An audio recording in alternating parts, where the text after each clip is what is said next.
Hey everyone, Shamus here. No, too cold. Hey everyone, welcome back to the shed. Thanks for joining me on the next video on the Hulkbuster Armor Custom paint job. This video is going to come in 3 parts.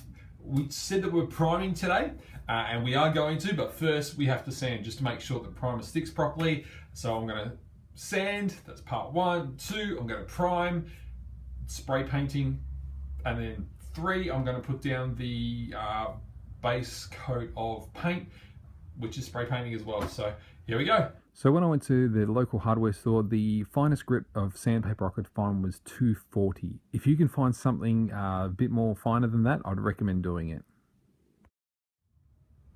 So I just thought I'd put him back together real quick because I just think that looks cool. He's, one who's been left on the junk heap maybe for a bit longer than we was meant to and put apart. If you're into that sort of patina effect, maybe this is your jam. Boom. Just looks great. Alright, so on to priming. Okay, for this bit we've come outside for 2 reasons. Sun's come out a bit, so that's great, and also for fumigation. I don't have a fan in the shed, so we're doing it out here. Spray painting, pretty straightforward. Hold the can about 30 centimeters away. We're going to do it in 3 coats for the base.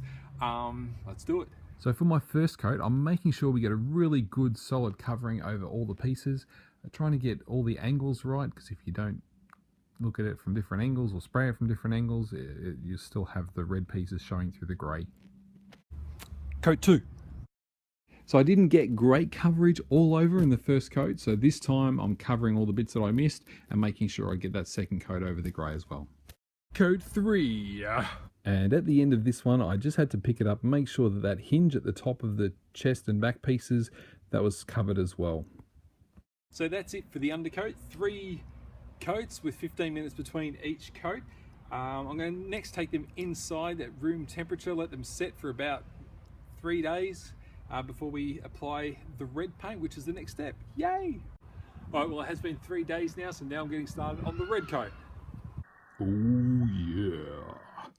So making sure that we've got a good even coverage across this one. The arms have 2 bits that you're not going to see on the stumps up the top and on the forearms, so I'm not too concerned that they're grey. That is coat 1 done. It's rested for a bit. I'm about to go in with coat 2. I am really happy with this colour. I just picked it up in a can from like one of those cars spare places. Ford Tango Red, just straight off the shelf. Loving it. So yeah, let's go with coat 2.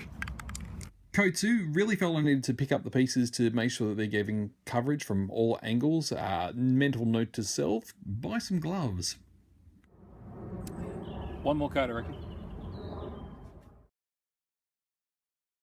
Alright guys, so that's the red done. I don't know if you can see this, but the colour that we've got it compared to what it was when we first got it, chalk and cheese. This colour is amazing. It's got depth, it pops. I don't know if you can see it when the sun comes out, but it just looks awesome. I'll try and put a shot in here of what it was beforehand so you can do a comparison for yourself to see. So next we're painting the gold stuff. I'm hoping to be able to mask and spray the gold stuff on. I've had some troubles with that with some of the testing that I've been doing in the background. So this could be the trickiest part of the thing. Yeah, a little bit nervous about it, but I'm sure it'll be fine. Yeah, thank you to everyone who's been giving me feedback and who's liking and who's sharing the videos. Really appreciate it. Really helps with getting the channel out there. Thanks. We'll see you next time, everyone.